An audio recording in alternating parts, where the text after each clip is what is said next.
Hello, friends. My name is Heather Gill, and I'm a certified hypnotherapist, certified life coach, and self-proclaimed practical optimist. Now, lately, we've kind of gotten off target, and so I thought today we would start with, or go back to, how to become a practical optimist. And today I'd like to cover these topics. The first one, excuse me, is that you'll make mistakes. I hate to break it to you, but it's a part of the human condition. The important thing is to learn from it, get over it, and move on. The next one is you'll fail at a lot of things, and that's okay, because all you need to do is pick yourself up, dust yourself off, and try again. That's why you get more than one life on video games. You get the chance to try and do it all over again, but only better for having learned your lesson. The next idea I'd like to talk about is giving help to others and supporting them. Here's the catch: if they ask for it. And the flip side of that is to be gracious enough to accept help and support from other people when you need it.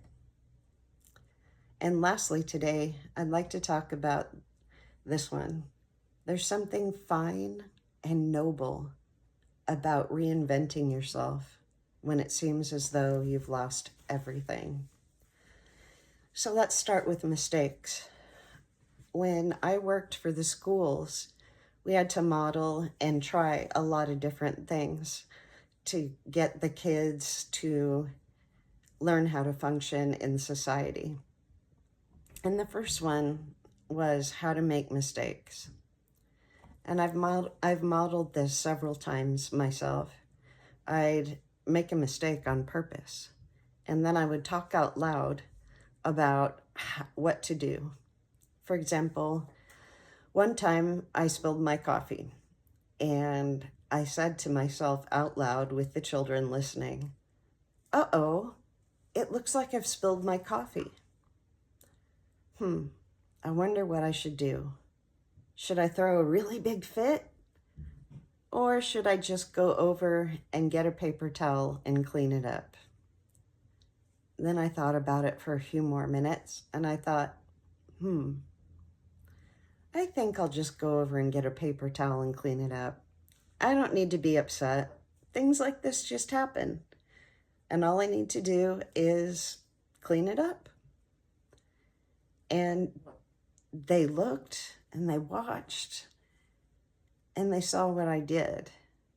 And from time to time we would do that to reinforce the idea that making mistakes isn't a big deal unless you decide to make it one. And the next one kind of goes with making mistakes, is that you're going to fail at a lot of things the first time that you try it. And that's okay. You don't need to scream and yell or give up or anything like that. All you need to do is say, like Thomas Edison said to himself,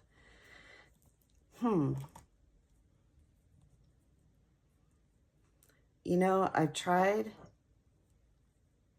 99 times to make this light bulb light up,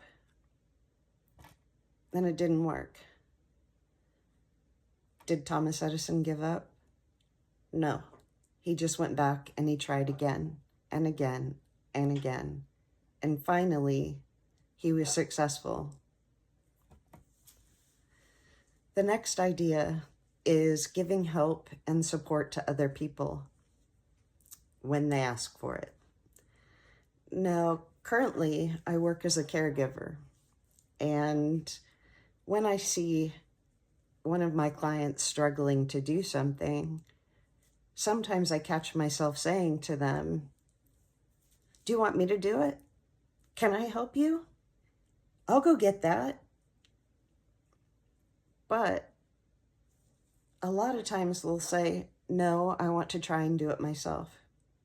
And for you parents out there, I'm sure you've had this experience with your children. when they try to do something and you're like, oh, you want to rescue them, and you go out and you try and do it for them. Well, one of my kids, when I started to do that, would say, no, I do it myself. And I think sometimes that's what we need to do. We need to let people try. We need to let people find their own way and walk their own path.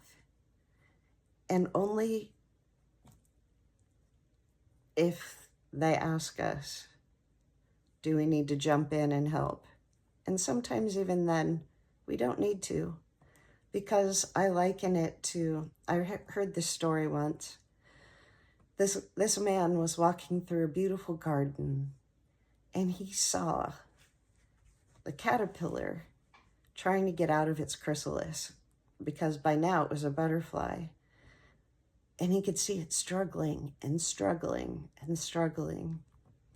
And he reached up and he took the chrysalis in his hand and he opened it. And unfortunately, the butterfly died. And I took it as, when we transform ourselves, sometimes we need to struggle a little bit, allow the sun to dry off our wings, and then fly away into our newfound freedom.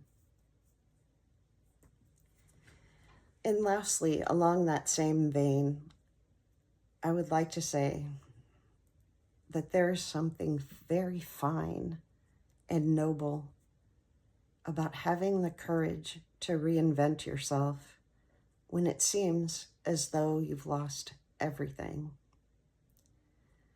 And along with that goes the idea of sometimes people just have to walk on faith, because that's all they have. There's nothing wrong with reinventing yourself over and over and over if need be, until you find a you where you can be comfortable in your own skin. I'm going to leave you with those thoughts today, and to also let you know that my life coaching business and hypnotherapy page is www.heathergilllifecoaching.com.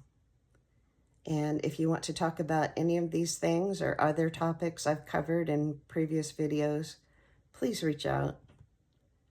I'm always here to help you if you ask. Thank you very much. Have a wonderful day and a wonderful week. I'll see you next time.